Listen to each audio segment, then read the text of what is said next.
What made Putin agree to the prisoner trade? It's great that Russia and the West traded 24 prisoners, but it might not be time to open the second bottle of champagne just yet.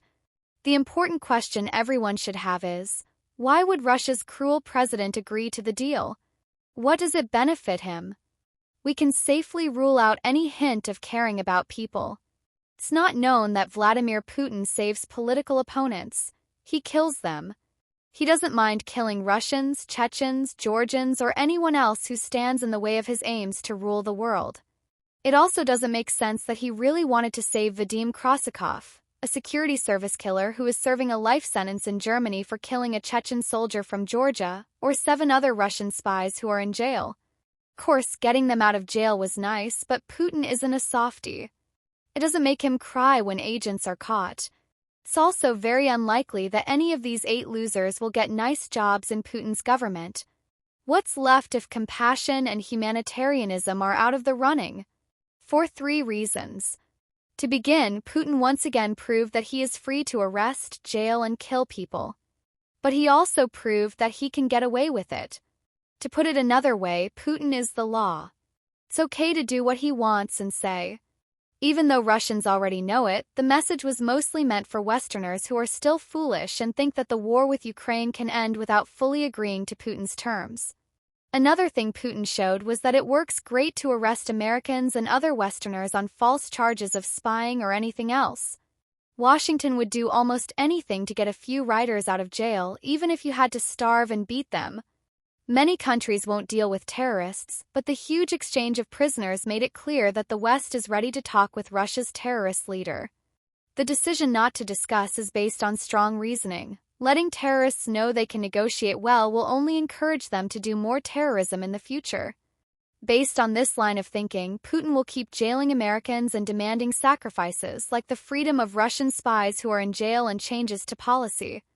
The Americans, or Germans, Canadians, Israelis, Italians, etc., don't have to be well-known reporters. It doesn't matter if they are tourists, backpackers, or someone else.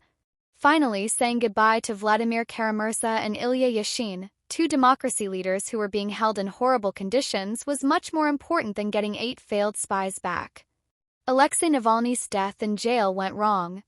Instead of making Russians feel down, it made them more determined, which is why tens of thousands of them risked the security cameras to attend Navalny's wake.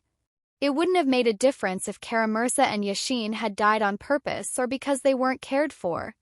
Why do we need 3 heroes when one is already making a lot of trouble? It would be better to get rid of them, like the KGB did with the rebel writer Alexander Solzhenitsyn in 1974, because as campaigners living outside of Russia, they won't be able to change much in Putin's world. In the end, the celebrations in the West today are likely to give people a hangover tomorrow. Putin tricked the West at the bargaining table even though he lost the war. People who want to negotiate peace with Putin might want to think again about how hard they can push the deal. A member of Donald Trump's own family called him a F***king traitor after he praised Vladimir Putin for a prisoner exchange that freed 16 people who were wrongly jailed in Russia. Because of the deal, which was set up by President Joe Biden, people like writer Evan Gershkovich, who was caught in March 2023 for spying, were able to go back to their home country. Paul Whelan, a former Marine who had been in jail since 2018 on spying charges, was also freed. But Trump was quick to praise Putin's role in the plan and didn't say much about Joe Biden, who was president at the time. As he spoke to his fans in Atlanta, Georgia, the former president said, "By the way, I'd like to congratulate Vladimir Putin on yet another great deal. Have you seen the deal we made? Look, we need people to come in. I didn't pay anything, but we got 59 prisoners." Then Trump said, "They let out some of the worst killers in the world. They got some of the worst killers possible. Even though we got our people back, the deals we made were awful. It's good that we got them back, but does that mean we should do it again?" The Republican presidential nominee's praise of the Russian leader wasn't met with wild applause. In fact, his own niece, Mary Trump, who has been critical of her uncle for a long time, called him a F***king traitor on X/Twitter. There had been no trade between Russia and the US this big since the end of the Cold War. But Trump is wrong when he says that he didn't pay anything for deals like this when he was president. He agreed to free Otto Warmbier, a student who was sent home from Pyongyang in 2017 while unconscious, in exchange for $2 million, according to the New York Times. Trump says the bill was never.